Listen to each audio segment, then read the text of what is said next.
আসসালামু আলাইকুম। আজকের বাংলা নিউজে আপনাকে জানাচ্ছি স্বাগত। এখন শুনবেন সংবাদ শিরোনাম। আমাদের সংবাদটি যদি ভালো লাগে লাইক কমেন্ট শেয়ার দিয়ে জানিয়ে দিন আপনার মতামত। সংসদ নির্বাচনের দিন গণভোট, প্রধান উপদেষ্টাকে ধন্যবাদ জানিয়েছে বিএনপি। নির্বাচন ও গণভোট একসঙ্গে করার সিদ্ধান্ত প্রত্যাহারের আহ্বান জামায়াত-সহ ৮ দলের। মনে হবে প্রধান উপদেষ্টা গ্রহণযোগ্য বক্তব্য দিয়েছেন, কিন্তু এর মধ্যেও দ্বিমত থাকতে পারে জানিয়েছেন মির্জা ফখরুল। একই দিনে গণভোট ও নির্বাচন হলে সনদ বাস্তবায়ন ঝুঁকিতে পড়বে জানিয়েছেন খেলাফত মজলিস। নোয়াখালীতে জামায়াতের প্রার্থীর জনসংযোগে যুবদল ছাত্রদলের হামলার অভিযোগ। রাজাপুরে শেখ হাসিনার ফাঁসির দাবিতে বিক্ষোভ মিছিল। প্রধান উপদেষ্টাকে ধন্যবাদ জানিয়েছে বিএনপি। আগামী ফেব্রুয়ারির প্রথমার্ধে জাতীয় সংসদ নির্বাচন অনুষ্ঠানের ঘোষণা পূর্ণবক্ত করায় এবং জাতীয় সংসদ নির্বাচনের দিন গণভোট অনুষ্ঠানের ঘোষণা দেয় অন্তর্বর্তী সরকারের প্রধান উপদেষ্টাকে ধন্যবাদ জানিয়েছে বিএনপি। আজ বৃহস্পতিবার রাতে বিএনপির জাতীয় স্থায়ী কমিটির সভা শেষে প্রধান উপদেষ্টা অধ্যাপক মোহাম্মদ ইউনূসকে এ ধন্যবাদ জানানো হয়।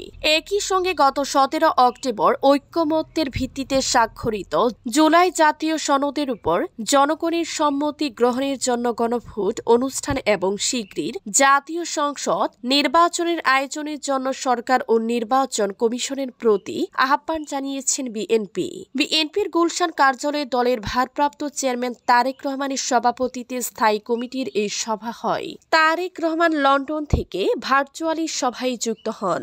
সভা শেষে গুলশানে বিএনপি চেয়ারপারসনের রাজনৈতিক কার্যালয়ে আয়োজিত সংবাদ সম্মেলনে দলের এই অবস্থান জানান বিএনপির মহাসচিব মির্জা ফখরুল ইসলাম আলমগীর। মির্জা ফখরুল বলেন, আজ জাতির উদ্দেশ্যে প্রদত্ত ভাষণে অন্তর্বর্তী সরকারের প্রধান উপদেষ্টা আগামী ফেব্রুয়ারি মাসের প্রথমার্ধে জাতীয় সংসদ নির্বাচনের ঘোষণা পূর্ণবক্ত করায় এবং সংসদ নির্বাচনের দিন গণভোট অনুষ্ঠানের ঘোষণা দেয় বিএনপির ভারপ্রাপ্ত চেয়ারম্যান তারেক রহমানের সভাপতিত্বে অনুষ্ঠিত বাংলাদেশ জাতীয়তাবাদী দল বিএনপির জাতীয় স্থায়ী কমিটির সভা তাকে ধন্যবাদ জানায়।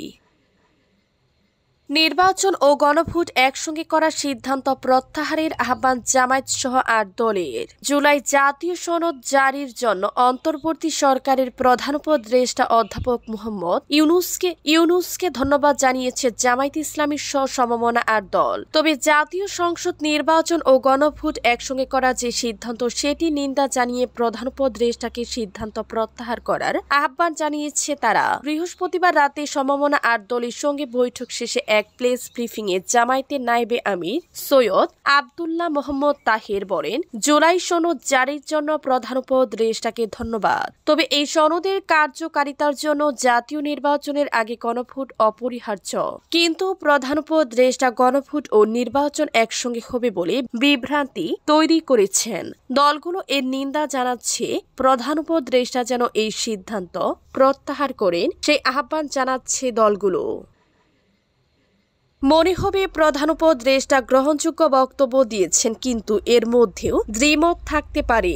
প্রধান উপদেষ্টা অধ্যাপক মোহাম্মদ ইউনূসের দেয়া ভাষণের বিষয়ে এখনও কারো কারো দ্বিমত থাকতে পারে বলে মনে করেছেন বিএনপির মহাসচিব মির্জা ফখরুল ইসলাম আলমগীর। একই সঙ্গে তিনি বলেছেন, গণতান্ত্রিক ধারায় ফিরে যাওয়ায় একমাত্র বিকল্প নির্বাচন। জাতীয় সংসদ নির্বাচন 2026 জাতীয় ঐক্যের প্রয়োজনীয়তা শীর্ষক নির্বাচনী সংলাপে প্রধান আলোচকের বক্তব্যে এ কথাগুলো বলেন বিএনপির মহাসচিব। বৃহস্পতিবার বিকেলে রাজধানীর একটি হোটেলে এই সংলাপের আয়োজন করে foundation for strategic and development studies FSTS। এ সময় জাতির উদ্দেশ্যে প্রধান উপদেষ্টার দেয়া ভাষণের প্রসঙ্গ তুলে বিএনপির মহাসচিব বলেন, আজকে প্রধান উপদেষ্টা যে বক্তব্য দিয়েছেন, এটা নিঃসন্দেহে অনেকেই হয়তো মনে করবেন যে সকলের কাছে গ্রহণযোগ্য একটা বক্তব্য বক্তব্য তিনি দিয়েছেন, কিন্তু এর মধ্যেও দ্বিমত থাকতে পারে, আপনার অন্য মত থাকতে পারে। মির্জা ফখরুল বলেন, 2026 সালের ফেব্রুয়ারি মাসে একটা নির্বাচন দিয়ে জনগণের একটা পার্লামেন্ট সংসদ নির্বাচিত করা হবে। সেই পার্লামেন্টটি জনগণের সমস্ত যে ইস্যুগুলো আছে সেই ইস্যুগুলো নিয়ে আলোচনা করে সুনির্দিষ্ট একটা পথ বদলে দিতে পারবে। একই দিনে গণভোট ও নির্বাচন হলে সংসদ বাস্তবায়ন ঝুঁকিতে পড়বে জানিয়েছেন খেলাফত মজলিস। গণভোট ও জাতীয় সংসদ নির্বাচন একই দিনে আয়োজনের সিদ্ধান্ত যথার্থ নয় বলে জানিয়েছেন খেলাফত মজলিস। বৃহস্পতিবার সন্ধ্যায় এক বিবৃতিতে দলটির আমির মাওলানা আব্দুল বাসিত আজাদ এই কথা বলেন। বৃহস্পতিবার বেলা 2:30টায় জাতির উদ্দেশ্যে দেয়া ভাষণে জুলাই জাতীয় সনদ, সংবিধান সংস্কার বাস্তবায়ন সহ বিভিন্ন বিষয় তুলে ধরেন প্রধান উপদেষ্টা অধ্যাপক মোহাম্মদ ইউনূস। জাতীয় নির্বাচন, গণভোট সহ অন্তর্বর্তী সরকারের বিভিন্ন বিষয় তুলে ধরেন তিনি। ভাষণের আগে উপদেষ্টা পরিষদের বৈঠকে জুলাই জাতীয় সনদ, সংবিধান সংস্কার বাস্তবায়ন আদেশ 2025 অনুমোদন করা হয়। পরে রাষ্ট্রপতি মোহাম্মদ শাহাবুদ্দিন এই আদেশ জারি করেন। এর মধ্যে দিয়ে জুলাই সনদ আইনি ভিত্তি পেল। জুলাই জাতীয় সনদ বাস্তবায়ন আদেশ জারির বিষয়ে প্রতিক্রিয়া জানাতে গিয়ে বিবৃতিতে মাওলানা আব্দুল বাসিত বলেন, অন্তর্বর্তী সরকারের উপদেষ্টা পরিষদের বৈঠকে জুলাই জাতীয় সনদ 2025 বাস্তবায়ন আদেশ জারির সিদ্ধান্ত ইতিবাচক এবং জন অভিপ্রায়ের বহিঃপ্রকাশ। নোয়াখালীতে জামায়াতের প্রার্থী জনসংযোগে যুবদল ছাত্রদলের হামলার অভিযোগ। নোয়াখালী 1, চাটখিল ও সোনাইমুড়ি আংশিক আসনে জামায়াত ইসলামীর সংসদ সদস্য পদপ্রার্থী মোহাম্মদ সাইফুল্লাহর নির্বাচনী জনসংযোগে যুবদল ও ছাত্রদলের কর্মীদের হামলার অভিযোগ পাওয়া গিয়েছে। এতে জামায়াতের ইউনিয়ন পর্যায়ের এক নেতাসহ অন্তত 6 জন আহত হয়েছেন বলে দাবি করেছে দলটি। বৃহস্পতিবার সন্ধ্যায় 6:30টার দিকে চাটখিল উপজেলার খিলপাড়া ইউনিয়নের ইটপুখুরিয়া গ্রামে এই হামলার ঘটনা ঘটে। স্থানীয় সূত্রে জানা গেছে, সকাল থেকে মোহাম্মদ সাইফুল্লাহ দলীয় নেতা কর্মীদের নিয়ে বিভিন্ন এলাকায় জনসংযোগে বের হন। সন্ধ্যার দিকে রামনারায়ণপুর ইউনিয়নে জনসংযোগ শেষে তিনি খিলপাড়া অতিক্রম করার সময় ইটপুখুরিয়া এলাকায় স্থানীয় যুবদল ও ছাত্রদলের একদল কর্মী অতর্কিত হামলা চালায়। হামলায় রামনারায়ণগঞ্জপুর ইউনিয়ন জামায়াতের সেক্রেটারি আব্দুল মান্নান ও ছাত্র শিবিরের কর্মী মোহাম্মদ নাহিদ সহ 5-6 জন আহত হন।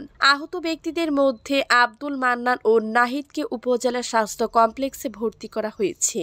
হামলাকারীরা এ সময় জনসংযোগে থাকা সাংবাদিকদের কাছ থেকে মুঠোফোনে ও ক্যামেরা ছিনিয়ে নেয়ার চেষ্টা করে বলে অভিযোগ রয়েছে।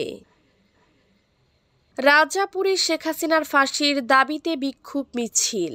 জুলাই গণহত্যাকারী ফ্যাসিস্ট শেখ হাসিনা ও তার দোসরদের ফাঁসির দাবিতে ঝালকাঠির রাজাপুরে বিক্ষোভ মিছিল, মোটরসাইকেল শোডাউন ও পথসভা করেছে বিএনপি। বৃহস্পতিবার সন্ধ্যায় ঝালকাঠি 1 রাজাপুর কাঠালিয়া আসনে বিএনপির মনোনয়ন প্রত্যাশী নিউ ইয়র্ক মহানগর দক্ষিণ বিএনপির সভাপতি হাবিবুর রহমান সেলিম রেজা নেতৃত্বে বিএনপি ও অঙ্গ সংগঠনের উদ্যোগে নৈকাঠি থেকে একটি মোটরসাইকেল শোডাউন বের হয়ে রাজাপুরের বিভিন্ন সড়ক প্রদক্ষিণ করে উপজেলা মার্কেটের সামনে শেষ হয়ে পথসভা অনুষ্ঠিত হয়। বক্তারা জানান, দেশের বর্তমান পরিস্থিতিতে জনগণের জানমাল রক্ষা করতে নেতাকর্মীদের সর্বোচ্চ সতর্ক থাকতে হবে। গণহত্যার দায়ে শেখ হাসিনা ও তার সহযোগীদের সর্বোচ্চ শাস্তি ফাঁসি দিতে হবে।